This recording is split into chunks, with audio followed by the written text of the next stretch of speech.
Salam les gars, vous regardez NGT Sport. Alors si vous êtes fan de football, de basketball et de motivation, n'hésitez surtout pas à vous abonner, à liker et à activer la cloche de notification pour ne pas manquer les prochaines vidéos. Let's go. Sur cette vidéo, on va revenir sur quelques matchs qui ont eu lieu durant le week-end football européen, le samedi et le dimanche. Donc on va revenir sur quelques matchs, donc celui de Manchester City Fulham, Chelsea Arsenal, Manchester United Aston Villa et Bayern Munich Hertha Berlin. Donc nous allons commencer par le match de Man City Fulham, donc les hommes de Guardiola qui affrontaient hier l'équipe de Fulham. Man City s'est facilité le match très tôt, donc je trouve que Alvarez est une bonne doublure de Erling Haaland, puisque à la 16e minute Alvarez réussit à ouvrir le score très tôt dans ce match. Donc les hommes de Guardiola tenaient ce match là sur le bon bout, mais bon les choses se compliquent un peu vers la 30e minute de jeu. Penalty sifflé, donc la VAR qui rattrape Cancelo, donc penalty sifflé, carton rouge pour Cancelo. Le Cancelo qui est un très bon défenseur, je trouve. Donc Guardiola a bien su trouver ce gars-là. Donc il amène un très bon apport défensif dans l'équipe de Guardiola. Mais sur cette action-là, Cancelo n'a pas su bien gérer parce que le gars était un peu avait pris de vitesse la défense. Il est bien revenu, mais bon, avec un coup d'épaule, il touche légèrement le gars sur l'entrée de surface. Penalty, rattrapé par la VAR. Donc après ce penalty là, match un peu compliqué pourrait-on se dire pour City, mais bon, les choses étaient un peu équilibrées. Fulham revenait un peu bien dans le jeu parce que City était en infériorité numérique. Donc les hommes de Fulham commençaient à se créer des occasions parce que les joueurs de City devaient encore faire plus attention à leur prise de balle, à sécuriser les passes et tout ça, pour ne pas se faire prendre en contre, étant donné qu'ils étaient en infériorité numérique. Il fallait encore courir 2 fois plus pour couvrir les espaces, mais bon, la patte de Guardiola, Guardiola le magicien, dès la 64e minute qui fait un changement à mon sens qui va faire basculer le match, en sortant Grealish et Alvarez pour la rentrée de Foden et Haaland. Fait marquant puisque à la 73e minute sur une délice de centre de la part de Kevin De Bruyne. Mais les gars, Kevin De Bruyne, il faut qu'on en parle. De Bruyne actuellement, comme d'habitude, je dirais, c'est du très haut niveau. Mais les passes de De Bruyne, oh my god, le gars il est sur une autre planète, les gars. Donc il est sur une autre planète. Guardiola, le système de Guardiola, De Bruyne est en train de sublimer le système de Guardiola avec ses passes. Le mec c'est un extraterrestre. Donc De Bruyne qui livre à la 73e minute une passe de dingue, un centre de folie à Erling Haaland. Haaland qui met sa tête. Le Viking qui croyait mettre les Citizens à l'abri dans ce match-là. Mais bon, rattrapé par la VAR, l'arbitre qui dévalide le but pour une situation de hors-jeu. Mais match assez équilibré à ce moment-là, ça pouvait basculer dans les deux sens. Mais bon, De Bruyne, lui-même qui se mue en vieux briscard à la toute fin du match, en allant récupérer en penalty. Sur une action très malicieuse. Il est dans la surface, il attend le défenseur avec des petits crochets, il était en train de roter sur lui-même, les défenseurs qui le touchent en chouïa et penalty. Sur certaines actions du football actuellement, moi je dirais qu'il y a des actions, il faut le revoir, parce que sur ces actions là, à cet instant du match là, c'est un peu facile de donner un penalty comme ça, parce que Fulham, c'est pas une grosse équipe. Moi je dirais que si c'était une grosse équipe, cette action là, sur certaines équipes, l'arbitre n'aurait pas sifflé penalty. Mais bon, chacun a son jugement. Je pense que le penalty il est un peu léger, mais bon, au final City s'en sort bien. Le Viking ou bien le Cyborg, si vous voulez, convertit le penalty. City a pris la première place de la Premier League temporairement à ce moment-là. La joie de Guardiola qui était un peu surexcité à la fin du match en dit long sur l'importance de cette victoire-là à ce moment-là de la saison. Voilà, parce que voilà, Arsenal actuellement est en train de faire une saison de folie. On va revenir sur Arsenal juste après. Voilà, donc Manchester City, comme d'habitude, hein, pour le championnat, pour la Premier League, Manchester City il maîtrise la Premier League. Ça fait, je ne sais pas actuellement combien de saisons. Manchester City domine la Premier League, rien à dire. Surprenant Arsenal, donc Manchester City est dominant, Manchester City est puissant parce qu'on le voit sur le jeu de City, on le voit le jeu de Guardiola et tout ça. Mais Arsenal actuellement, moi je vois une toute autre équipe d'Arsenal. Donc justement Arsenal qui jouait aujourd'hui avec Chelsea, donc match qui s'est soldé par une victoire de Arsenal 1-0. Donc les Gunners que je reconnais pas, que personne ne reconnaît d'ailleurs. Donc les Gunners d'Arsenal qu'on connaissait dans le temps, c'était une équipe voilà, fébrile, qui perdait ses matchs, ces matchs-là, les derbies et tout ça. Arsenal avait l'habitude de perdre ces matchs-là, mais cette année c'est une toute autre histoire. C'est une autre histoire. Arsenal c'est métamorphosé. Donc je sais pas qu'est-ce que Arteta a fait à ces joueurs-là, qu'est-ce qu'Arteta les a inculqués, mais c'est une équipe qui est complètement métamorphosée. Parce qu'actuellement Arsenal domine ses adversaires, Arsenal maîtrise son jeu, Arsenal maîtrise son sujet. Donc aujourd'hui, ce match, c'était un match assez équilibré. Hein. Il n'y avait pas une domination, voilà. Donc sur la fin, donc Arsenal a un peu su voilà, augmenter un peu son niveau et mieux maîtriser Chelsea à la fin, parce que Chelsea n'arrivait même pas à sortir les balles à la fin du match.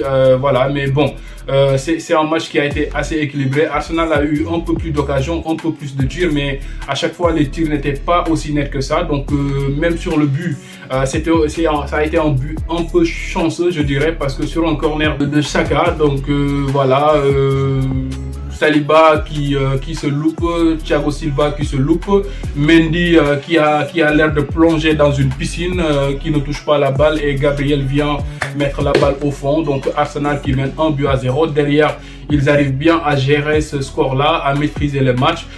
Chelsea n'a jamais su voilà, inquiéter Arsenal dans ce match-là. Arsenal qui gagne ce match-là et qui reprend la tête en Premier League. Moi, je dirais que voilà, chapeau à Mikel Arteta qui est en train de faire un travail exceptionnel avec Arsenal cette saison. Tout le monde disait que Arsenal, c'est comme d'habitude, ils vont venir, ils ont l'équipe, ils ont des jeunes qui sont extrêmement talentueux, mais ça va être comme d'habitude, quoi. Ils vont pas pouvoir s'en sortir dans les grands événements et tout ça. Mais il n'en est rien. Cette saison, Arsenal, c'est un autre Arsenal, et je pense qu'ils peuvent inquiéter City cette saison. C'est la seule équipe actuellement qui tient la barre et qui tient la route actuellement face à City. Parce que City, c'est ce que c'était. City n'a pas changé, ils sont toujours au même niveau, ils produisent toujours le même jeu, il y a toujours la même domination. Mais cette année, Arsenal, c'est du sérieux. Faut le dire, les gars. Cette année, Arsenal, c'est du sérieux. Avec les Saka, les Wan-Bissaka là, les Martinelli là, les Gabriel Jesus là, non, mais ces jeunes-là sont exceptionnels. Ils font du football. Arsenal, ça a toujours été la meilleure équipe en Angleterre, parce que moi, je me disais que Arsenal, c'était le Barcelone de l'Angleterre, parce que du temps de Arsène Wenger, moi, je trouvais que c'était l'équipe qui produisait le jeu qui me plaisait le plus en Angleterre. Et jusqu'à présent, c'est pareil, parce que Arsenal, c'est toujours une équipe qui tient la balle, qui produit du jeu. Donc voilà, donc, et moi, j'aime ce genre de football-là. C'est un football où il y a la ballon qui passe voilà. Donc c'est ça le foot pour moi. Et Arsenal, c'est ce qu'ils produisent. Et actuellement, ils sont en train de faire juste une saison exceptionnelle. Et on espère que ça va continuer comme ça. Et voilà, donc ça va nous donner une première ligue à suspense. Et voilà. Donc, on va passer à Manchester United. Manchester United, ils ont perdu 3-1 contre Aston Villa. Manchester United, qu'on se disait qui revient petit à petit après les galères, après les frasques de Ronaldo, Ten Hag et tout ça. Qui a gagné ses deux précédents matchs en championnat et tout ça. Mais aujourd'hui, Manchester United qui est retombé dans ses travers. Je ne pourrais pas rentrer dans les détails parce que j'ai pas eu le temps de regarder les matchs. Mais Manchester United qui retombe dans ses travers, donc qui pouvait rattraper Tottenham au classement en revenant à hauteur de Tottenham. Mais bon, ils ne concrétisent pas. Ils sont battus aujourd'hui par Aston Villa. Défaite un peu surprenante, hein. Donc on se disait que l'équipe de Erik ten Hag voilà, commençait à prendre forme, mais bon, aujourd'hui ça en faut pas pour Manchester United de Cristiano Ronaldo et de Erik ten Hag.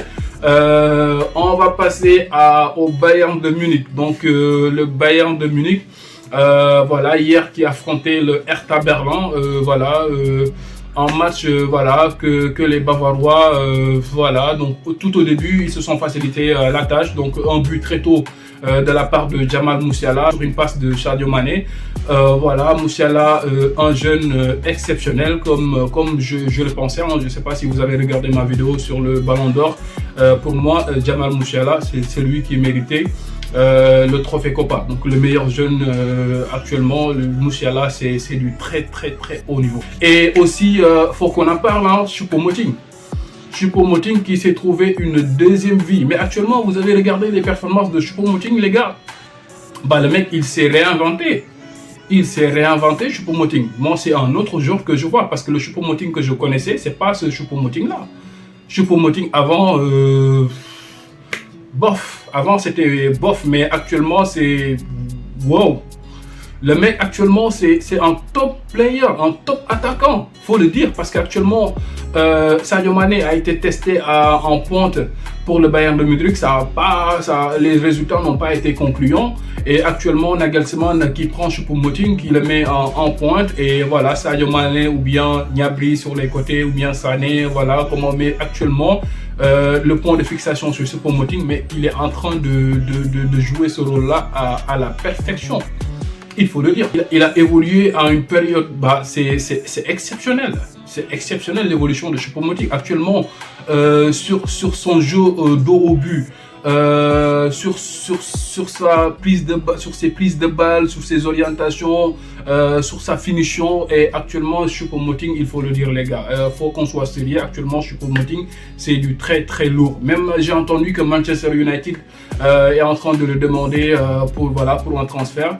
Bah, actuellement, je pense pas qu'avec les performances qu'il est en train de faire avec le Bayern de Munich, que le Bayern va le laisser partir. Actuellement, Choupo, c'est du très haut niveau, les gars. Il faut le dire. Choupo est très chaud actuellement. Voilà, donc j'aimerais terminer sur la performance de Sadio Mané. Actuellement, Sadio, sur les 2 précédents matchs du Bayern de Munich, a fait voilà, une très belle performance pour son match contre le Barça, son match contre Mayence. Mais hier contre Hertha Berlin, à part la passe décisive qu'il a mis pour Jamal Musiala, moi je ne suis pas satisfait de la performance de Mané. Et je vais vous le dire, les gars, sérieusement, ça m'inquiète. Très sérieusement, ça m'inquiète, parce que on est à même pas 2 semaines du mondial, et jusqu'à présent, moi je vois pas le Sadio Mané que j'aimerais voir, parce que faut qu'on le dise, actuellement pour le Sénégal, tous nos espoirs on le place sur Sadio Mané, parce que c'est notre leader, c'est le leader de notre équipe, donc c'est le leader de l'attaque de l'équipe nationale du Sénégal. Et Sadio Mané, actuellement, ses performances avec le Bayern de Munich ne sont pas convaincantes, les gars, ne sont pas convaincantes. Je ne sais pas si vous êtes convaincus par les performances que vous voyez, mais moi je ne suis pas convaincu par les performances de Sadio Mané, parce que le Sadio Mané que je connaissais, c'était un Sadio Mané qui faisait la différence, qui était percutant, qui répétait les courses à haute intensité, qui perdait très peu la balle quand il l'avait et tout ça. Mais actuellement, c'est pas ça du tout. C'est pas tant. Quand je regarde les matchs de Sadio Mané, je ne vois pas ça du tout, et honnêtement, ça m'inquiète. Ça m'inquiète beaucoup. Mais bon, espérons que voilà, avec l'équipe du Sénégal, parce que on a vu le cas de Paul Pogba, hein, donc qui était avec Manchester United, voilà, qui n'arrivait pas à faire des performances de qualité avec son club, mais quand il était en équipe de France, Paul Pogba arrivait à sortir des performances exceptionnelles. Bah, espérons que ça soit aussi le cas pour Sadio Mané, qu'il va voilà, donc être le Sadio Mané qu'on a vu lors de la CAN, qui a voilà, tenu le Sénégal à bras le corps, qui a amené cette équipe-là au bout de la compétition, et on espère que ce sera ce Sadio Mané-là qu'on va voir pour le mondial, et qui pourra amener le Sénégal très loin dans ce mondial-là. C'est tout ce qu'on espère. Donc voilà les gars, c'était mon bref résumé des matchs du week-end. Voilà, donc j'espère que ce contenu vous a plu. Si c'est le cas, n'hésitez pas à vous abonner, à liker, à activer la cloche de notification pour ne pas manquer les prochaines vidéos.